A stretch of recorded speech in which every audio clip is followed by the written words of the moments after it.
A. A. Allez-y, entrez. Entrez. B. B. Asseyez-vous.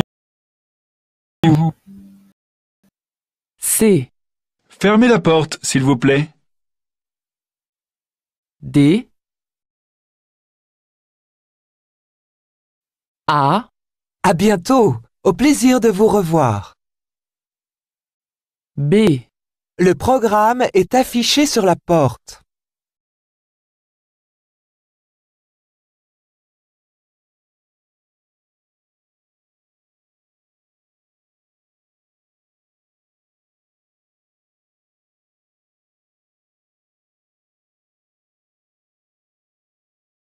A. Allez-y, entrez.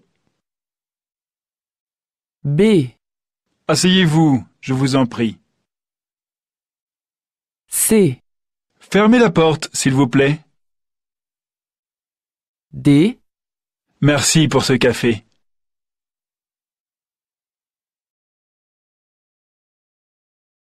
A.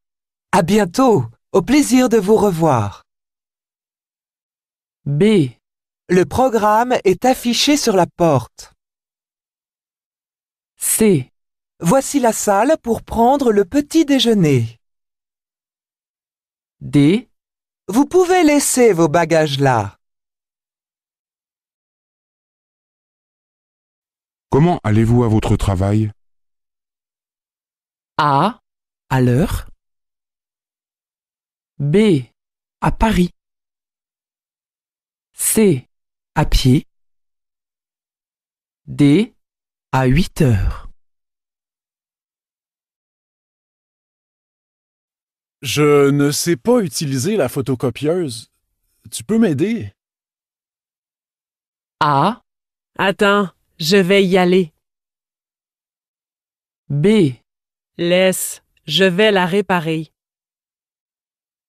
C. Regarde, je vais te montrer. D. Tiens, je vais lui demander. Cette année, c'est décidé. Nous allons faire du ski pendant les vacances de Noël. Tu nous accompagnes? A. Avec plaisir. Je suis libre demain. B. Bonne idée. J'adore la neige. C. D'accord. Je pars tout seul. D. Super. Je connais bien cette ville.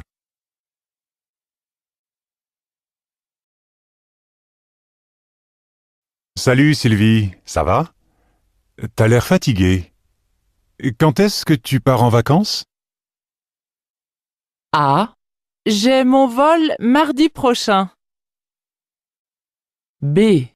Je reste 5 jours sur place. C. Je vais visiter l'Italie. D. Je voyage avec mes collègues.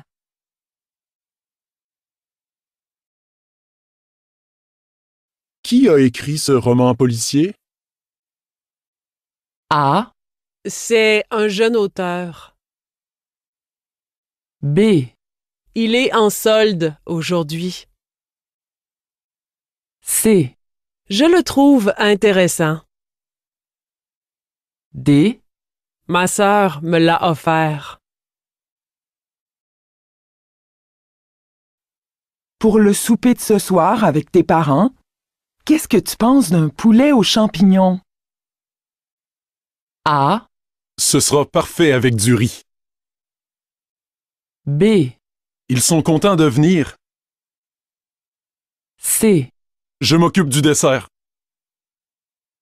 D. On peut manger au salon? Bonjour monsieur, vous pouvez m'aider s'il vous plaît? Je cherche une boîte pour poster ce courrier. Ah, allez à la poste. C'est à gauche, juste après le cinéma.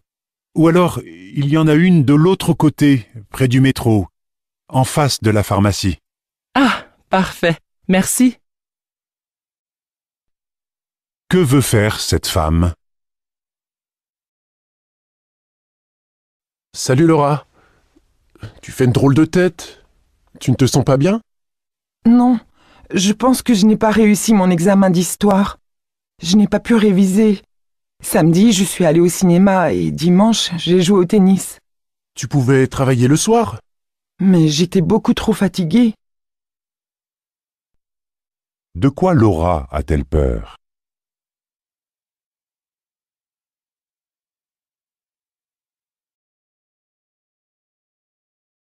Léo, comment ça va depuis que tu es dans ta nouvelle maison? Ça va, mais je n'ai pas encore Internet. Mince alors. Et est-ce que ton téléphone fixe marche au moins? Oui, mais je n'en ai pas vraiment besoin. Je viens de m'acheter un ordinateur tout neuf, mais sans Internet. Je ne peux pas travailler et contacter mes clients. Je comprends.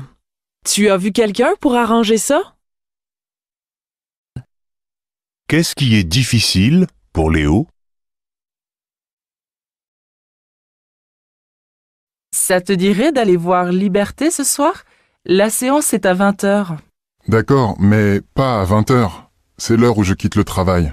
Allons voir Séraphine alors. Il passe à 21h. Je l'ai déjà vu. Et pourquoi pas l'arbre? Il n'est pas encore sorti. De quoi parlent ces deux personnes?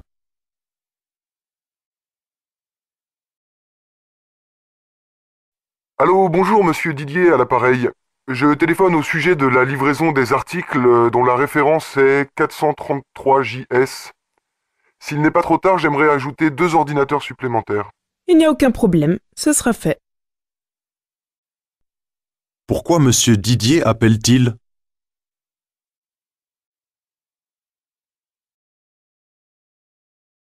Bonjour. Votre professeur de mathématiques a téléphoné. Il a un problème personnel et ne viendra pas aujourd'hui. Il sera là pour votre prochain cours vendredi après-midi de 14h30 à 17h30. Je reste avec vous dans la salle jusqu'à 10h. Faites ce que vous voulez, mais en silence. Qu'apprennent les élèves de cette classe?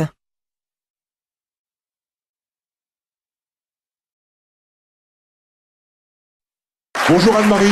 Bonjour Nicolas. Vous êtes de Limoges, vous habitez Île, mais vous êtes en vacances ici en Auvergne. Absolument. Ça vous arrive souvent de venir dans la région voisine? Oh oui. Nous aimons beaucoup la région, nous venons très souvent.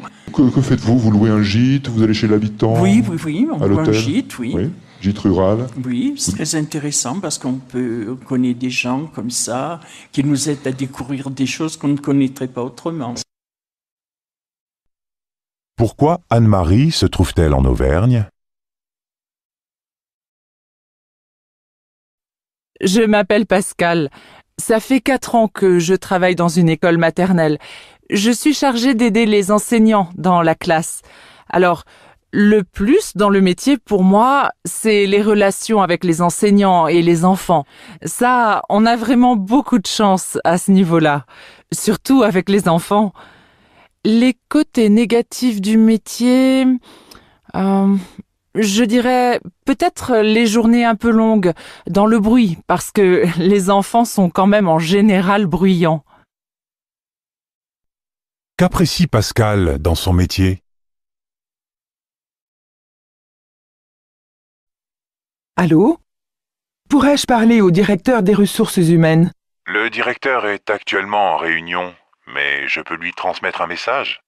Je souhaite savoir s'il a bien reçu ma candidature pour le poste d'ingénieur.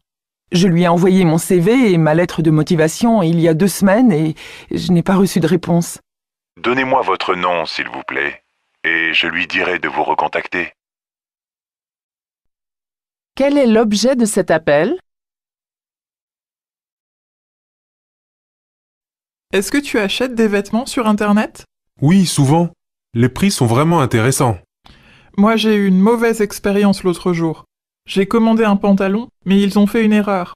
Et ils m'ont envoyé un modèle complètement différent. J'ai réussi à le rendre, mais c'était compliqué. Finalement, je préfère les boutiques. Au moins, on sait ce qu'on achète. Tu n'as pas eu de chance. Qu'est-ce qui déplaît à la jeune femme dans les achats en ligne?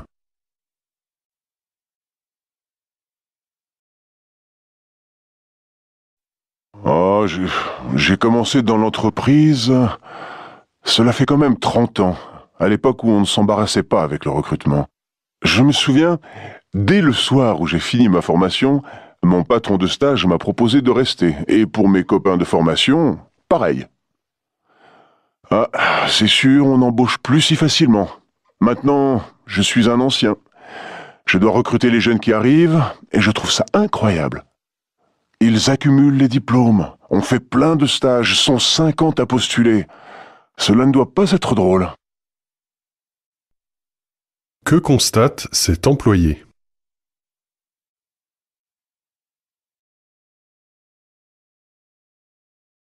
Bonjour monsieur, je cherche le dernier livre de Michel Tellier sur la France rurale du 19e siècle. Oui, attendez un moment, je demande à mon collègue. Bien. En fait, il ne nous reste que son dernier roman. L'ouvrage que vous cherchez est en rupture de stock. Nous en recevrons quelques-uns dans 2 semaines. Je peux vous en garder un si vous voulez. Oui, très bien, merci. Je reviendrai, gardez-moi un. Voilà madame, c'est noté. Merci beaucoup, à bientôt. Que propose le vendeur à la cliente? Quel froid ce matin! Oui, mais au moins, il y a du soleil. C'est sûr, à côté d'hier, la pluie toute la journée, c'était l'horreur. Ah oui, j'aime mieux ce froid sec. Quel temps fait-il aujourd'hui?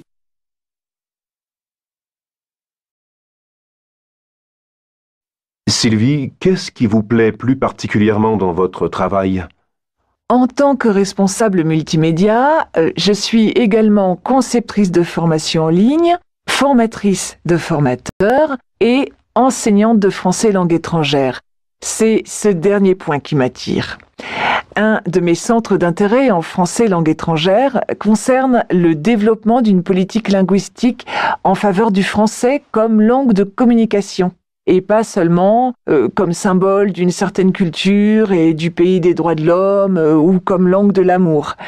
J'essaie de montrer que l'apprentissage des langues est une passerelle entre les peuples et les cultures. Quel objectif Sylvie poursuit-elle en enseignant le français langue étrangère? Bonjour à tous. Aujourd'hui, nous recevons Philippe Bouchard, sociologue, qui publie Les grands enfants chez papa et maman.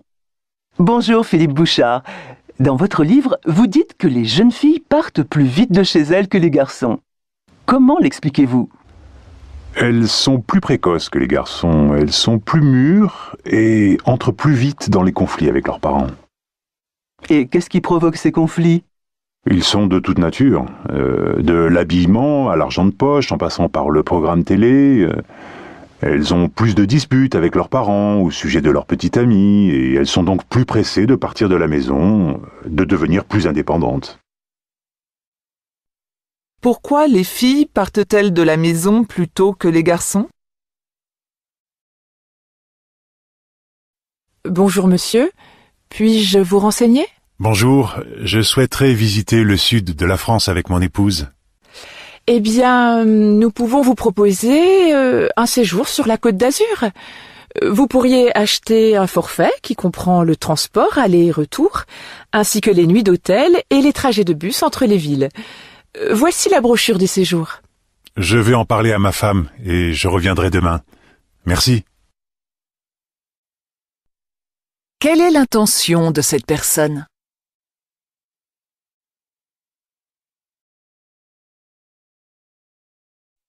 Dis-moi, Paul, c'est quoi la pêche blanche au Québec? On l'appelle blanche parce qu'on pêche l'hiver à la ligne en creusant des trous dans la glace des lacs et des rivières gelées. Mais vous devez geler et attendre le poisson sans bouger. Non, car chaque pêcheur se protège du froid en installant une cabane en bois au-dessus des trous. C'est une pêche d'intérieur? En quelque sorte. En tout cas, le poisson est bien frais. Pourquoi les pêcheurs utilisent-ils une cabane? Claudine, je vous dis un grand bonjour. Bonjour Nicolas. Vous avez beaucoup d'activités, beaucoup de passions artistiques, vous faites du soutien scolaire, vous êtes écrivain public. Oui, écoutez, j'essaie d'occuper mes journées par des activités qui me plaisent, étant donné que je suis à la retraite maintenant et que voilà, j'adore l'art. Et puis j'aime bien les enfants, j'aime bien la nature, la lecture, tout ce que je peux faire maintenant que j'ai du temps. Pourquoi Claudine a-t-elle autant d'activités?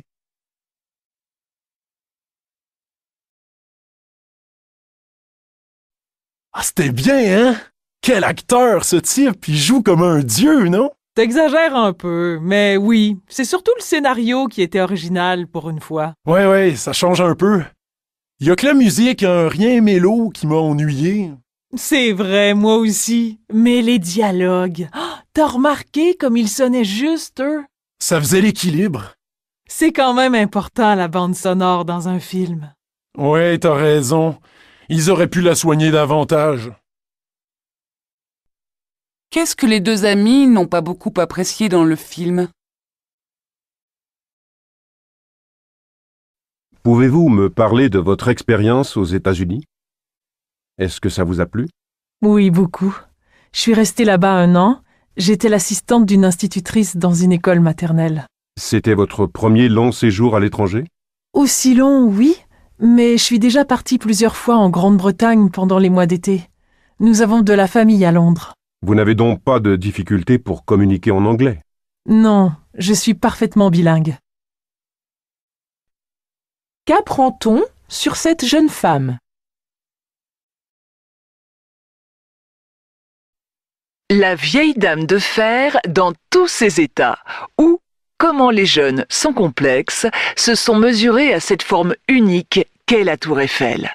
Pour ce concours organisé par la Fondation Eiffel, adressé aux élèves des écoles d'architecture, la consigne était de rêver.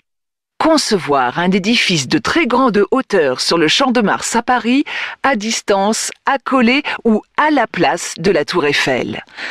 3 étudiants suppriment donc carrément la tour. À la place, ils y construisent un aéroport vertical ou creusent un puits de lumière avec de vastes plateaux. D'autres choisissent de la rendre habitable en comblant ses vides par des baies de couleurs ou la dot d'un jardin suspendu. De quoi? C'est le plus grand site archéologique du monde. Sur une superficie de 44 hectares, il accueille chaque année 2,5 millions de visiteurs.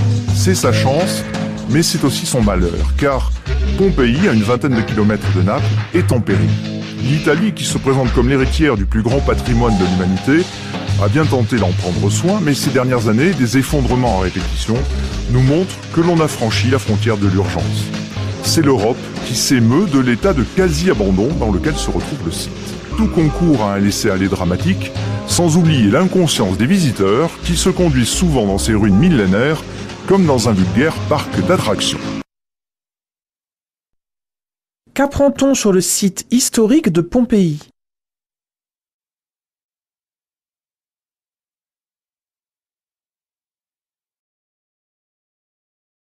Je suis un marcheur, et mes vacances se passent à marcher parce que ça me permet de réfléchir. Que le rythme de la marche est musical pour les oreilles, éblouissant pour les paysages, et que les médecins m'ont démontré que l'activité musculaire permettait d'éviter des fractures des os importants, et que la vieillesse doit marcher. Je ne marche pas n'importe où, je marche sur des sentiers de grande randonnée, et j'y ai souvent fait des rencontres vraiment merveilleuses. On y rencontre à la fois le paysage, les autres, mais on se rencontre aussi soi-même. Comment la personne considère-t-elle la marche? Alors, Philippe, est-ce que vous pouvez nous en apprendre plus sur votre établissement? Quand j'ai récupéré l'endroit, il s'agissait d'un lieu qui était ancien à Montréal, début 19e siècle. J'ai donc gardé ce qui était d'époque et j'ai rajouté une touche moderne, design, pour créer un espace particulier où les styles se mélangent.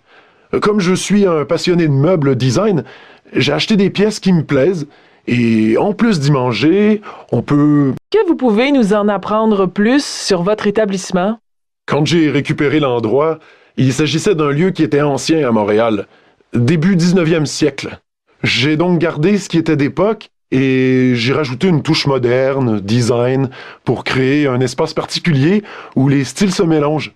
Comme je suis un passionné de meubles design, j'ai acheté des pièces qui me plaisent et en plus d'y manger, on peut assister à des soirées musicales. On a un DJ très connu internationalement dans le domaine de la musique électronique. Enfin, étant donné qu'on est dans un lieu très haut de plafond, j'ai accroché des tableaux, des œuvres contemporaines, mais on organise aussi des expos temporaires. Toutes les formes d'expression nous intéressent. Quelle est la particularité de l'établissement de Philippe?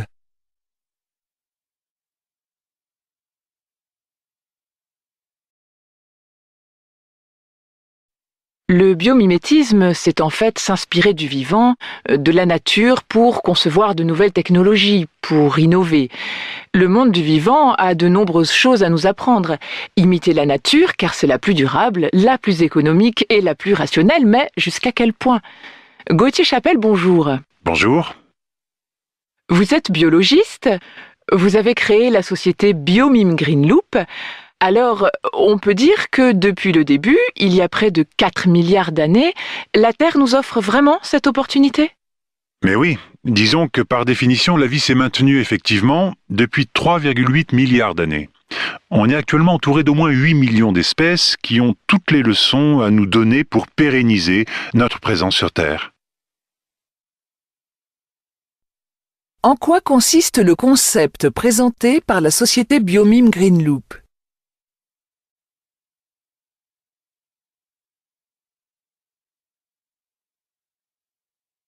Le biomimétisme, c'est en fait s'inspirer du vivant, de la nature pour concevoir de nouvelles technologies, pour innover. Le monde du vivant a de nombreuses choses à nous apprendre. Imiter la nature, car c'est la plus durable, la plus économique et la plus rationnelle, mais jusqu'à quel point? Gauthier Chapelle, bonjour. Bonjour. Vous êtes biologiste. Vous avez créé la société Biomime Green Loop. Alors, on peut dire que depuis le début, il y a près de 4 milliards d'années, la Terre nous offre vraiment cette opportunité? Mais oui, disons que par définition, la vie s'est maintenue effectivement depuis 3,8 milliards d'années. On est actuellement entouré d'au moins 8 millions d'espèces qui ont toutes les leçons à nous donner pour pérenniser notre présence sur Terre. En quoi consiste le concept présenté par la société Biomime Green Loop?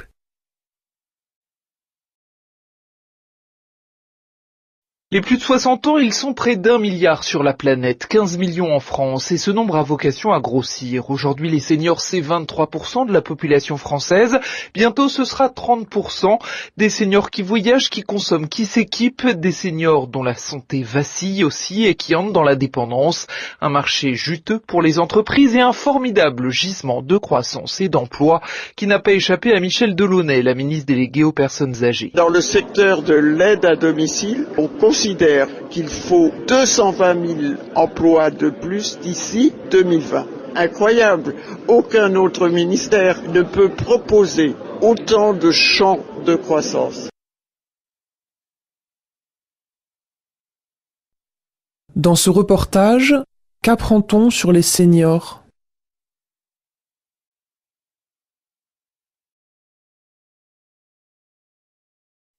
J'avoue qu'au début, j'étais très décontenancée par les textures des cosmétiques bio. Le shampoing ou le gel douche qui ne mousse pas, ou le dentifrice pâteux qui ne mousse pas non plus. Les parfums, par exemple, quasi inexistants, ou alors très forts aux huiles essentielles, m'ont également déstabilisée. Mais j'avoue que les marques ont fait des progrès considérables depuis, et maintenant je ne remarque plus la différence. Au final, je choisis mieux mes produits, et j'en achète moins, et donc je dépense moins. Et surtout, c'est un accord avec mes idées. Franchement, à quoi bon manger des fruits et des légumes bio pour notre santé, alléger nos repas en viande pour la planète, si l'on continue à se tartiner de crème enrichie aux produits chimiques? Qu'explique cette utilisatrice des produits cosmétiques bio? Français plébiscitent l'idée, la droite et la gauche sont dans l'ensemble plutôt d'accord. Alors faut-il rendre obligatoire le service civique pour aider nos jeunes? Et pour y répondre, je reçois Nadia Belaoui. Aujourd'hui, le service est plébiscité par les jeunes qui le font. Puisqu'il fait du bien aux jeunes, pourquoi ne pas le rendre obligatoire? Le service civique fait du bien aux jeunes, précisément parce qu'ils ont décidé de rendre un service à la nation. Ils en sont parfaitement conscients. Vous savez, on n'a pas idée de remercier quelqu'un pour un service qu'il n'a pas choisi de rendre. Que dit Nadia Belaoui au sujet du service civique? Camille Claudel restera pour la postérité une élève de Rodin. Elle est exposée dans le musée Auguste Rodin, elle est connue comme telle. Elle a beaucoup reçu de Rodin, mais elle s'en est servie pour créer une œuvre totalement différente. On connaît évidemment la fameuse phrase « Je lui ai montré où trouver de l'or, mais l'or qu'elle trouve est bien à elle ». C'est très flagrant. Camille Claudel restera pour la postérité une élève de Rodin. Elle est exposée dans le musée Auguste Rodin, elle est connue comme telle. Elle a beaucoup reçu de Rodin, mais elle s'en est servie pour créer une œuvre totalement différente. On connaît évidemment la fameuse phrase « Je lui ai montré où trouver de l'or, mais l'or qu'elle trouve est bien à elle ». C'est très flagrant quand on compare plusieurs œuvres. À côté du penseur, qui est, c'est vrai, d'une puissance ramassée, tout en muscles, et qui dégage une force presque brute, l'homme penché, lui, est construit comme presque un arbre dont on voit les nervures, dont on saisit les muscles, les nerfs, l'attitude, et presque plus la pensée que chez le penseur. Sur quoi porte l'intervention? Le plan Nord mise aussi sur l'appui des populations locales, notamment celui des Inuits et des Amérindiens, que l'on va former aux nouveaux emplois. Certaines nations, comme celle des Inuits, ont des réticences. Ce conseiller juridique milite pour que son peuple et le gouvernement du Québec signent une entente pour sortir les Autochtones de leur dépendance économique. De toute évidence, les retombées économiques pour les communautés autochtones des Inuits ne seront pas là, tout simplement. Mais je pense que c'est une responsabilité du gouvernement, de l'État québécois également, de s'assurer que les jeunes Inuits soient formés et qu'ils aient accès à des jobs valorisants dans le cadre des projets miniers. Certains environnementalistes ont des réserves face à ce plan qui va faciliter l'exploitation de zones jusqu'alors vierges. Comment réagissent les populations indigènes concernées par ce projet? Alors c'est intéressant parce qu'effectivement on n'est pas dans un débat politique ou écologique, on est vraiment sur la question économique et là ça donne un tout autre éclairage justement et de bonnes réponses à cette question du gaz de schiste. Oui, tout à fait. En fait on voit aujourd'hui que le débat est très mal posé parce que d'un côté on nous parle de gains économiques qui sont supposés rapides et sûrs et de l'autre un coût environnemental qui maintenant soi-disant est sous contrôle parce que ça fait longtemps qu'on fait de la fracturation hydraulique et qu'on peut voir dans d'autres pays quels sont les effets du gaz de schiste. Mais en réalité, quand on se penche uniquement sur les effets économiques, on se rend compte qu'ils sont pas aussi élevés que ceux que nous avancent les pro-exploitation. Quel est le constat de l'intervenant sur l'exploitation des gaz de schiste?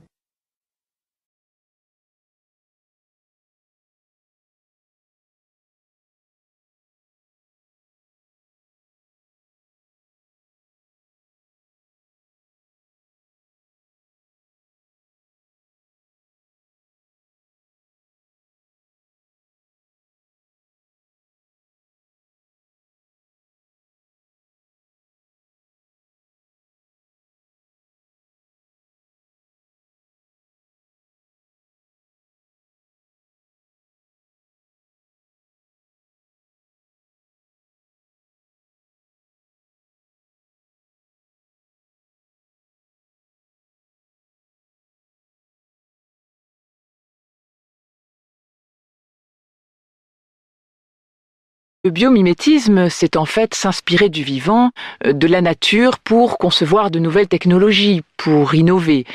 Le monde du vivant a de nombreuses choses à nous apprendre.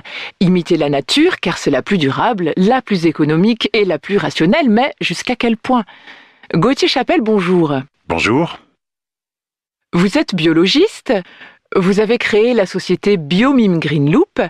Alors, on peut dire que depuis le début, il y a près de 4 milliards d'années, la Terre nous offre vraiment cette opportunité? Mais oui, disons que par définition, la vie s'est maintenue effectivement depuis 3,8 milliards d'années. On est actuellement entouré d'au moins 8 millions d'espèces qui ont toutes les leçons à nous donner pour pérenniser notre présence sur Terre. En quoi consiste le concept présenté par la société Biomime Green Loop ?